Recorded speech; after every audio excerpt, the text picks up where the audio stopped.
Navigating the heart-pounding longing of a crush can be a bittersweet experience. From casting lingering glances to plucking flower petals in a bout of they love me not desperation. But a few habits can actually up your attractiveness and help capture your crush's undivided attention.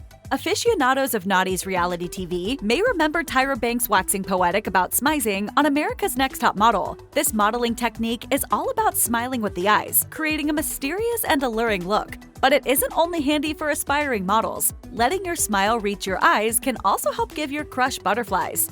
According to science, smiling is generally better than a neutral or frowning expression. A 2013 study published in Cognition and Emotion tested the link between facial expressions and perceived attractiveness, concluding that attractiveness is strongly influenced by the intensity of a smile expressed on a face. In fact, the authors found that, quote, a happy facial expression could even compensate for relative unattractiveness. Your mouth becomes slightly numb and all the energy comes up here, and you're like, yeah, baby. While any smile can help set the right tone, smiling with your eyes can really set off sparks. Numerous studies have pointed out the advantages of a Duchenne smile, which is basically a genuine positive smile that also uses the muscles around your eyes. For instance, another article in Cognition and Emotion, this one published in 2015, found that Duchenne smiles rated higher on qualities like authenticity, attractiveness, and trustworthiness, all positive traits that could help you stand out to your crush. Scent may not be the most glamorous of the five senses, but it's one of the most powerful. Not only is scent intertwined with memory and emotion, but it can also significantly impact desire. That's why we're constantly being sold on pheromones. But reeling in a mate may not be as simple as dousing yourself in estrogen or testosterone. As pointed out by the Smell Report from the Social Issues Research Center, pheromones that are attractive in fresh sweat can be off-putting once they dry, and even the menstrual cycle can impact how pheromones are emitted and received. Rather than doubling down on pheromones, the report suggests that choosing pleasant fragrances can influence confidence and sensuality. But what kind of smells get the job done?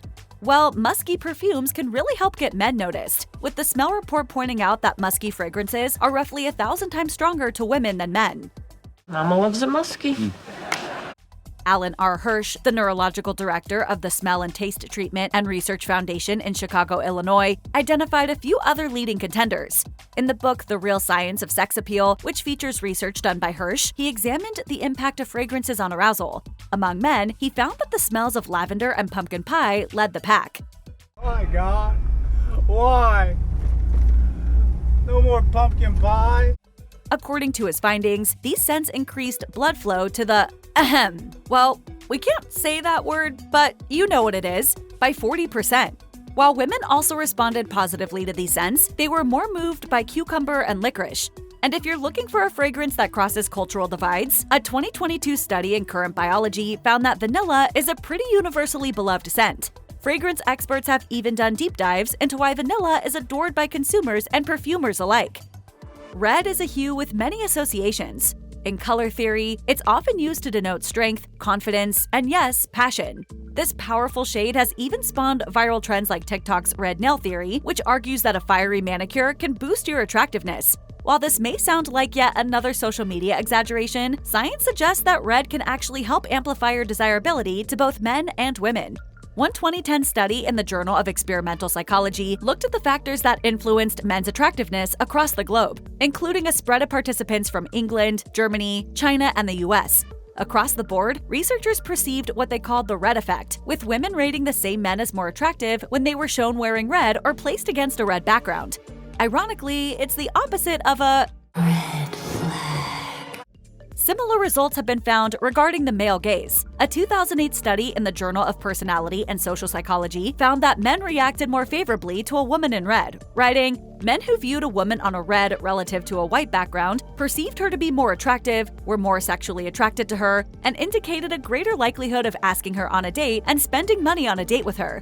So if you're going for subconscious allure on the next outing with your crush, consider adding a pop of red lipstick or putting aside that classic LBD for an LRD, little red dress, instead. If the popular romance subgenre of forced proximity has taught us anything, it's that even an unlikely couple can take the enemies to lovers route if they share the same space for long enough. You can't just buy me a guitar every time you screw up, you know. Yeah, I know. But then, there's always drums and bass and maybe even one day a tambourine. Okay, in real life, this is somewhat of an exaggeration. Some differences are too irreconcilable, and some pairings just lack chemistry. But it turns out that the link between proximity and attraction isn't totally off base. A 2010 study in the International Journal of Innovation, Management and Technology examined how physical closeness impacted friendship bonds. The author concluded, friends who stated that they share the same room or same town were shown to have high scores on interpersonal attraction. The study also cited previous research that supported their findings, including the book Social Pressures in Informal Groups, which found that people living on the same floor scored higher on attractiveness than those in other buildings or even on a different level of the same building. Why does this work? In an article published in the Journal of Personal and Social Psychology, psychologist Robert B. Zions famously hypothesized back in the 60s that mere exposure breeds comfort and familiarity. In essence, the more we encounter a certain person or stimulus, the more likely we are to regard it positively, a fact you can leverage by consistently making time for your crush. Just be sure to keep your interactions authentic and respect their boundaries. You want to maximize your time together without seeming like a stalker or manufacturing unbelievable meet-cutes.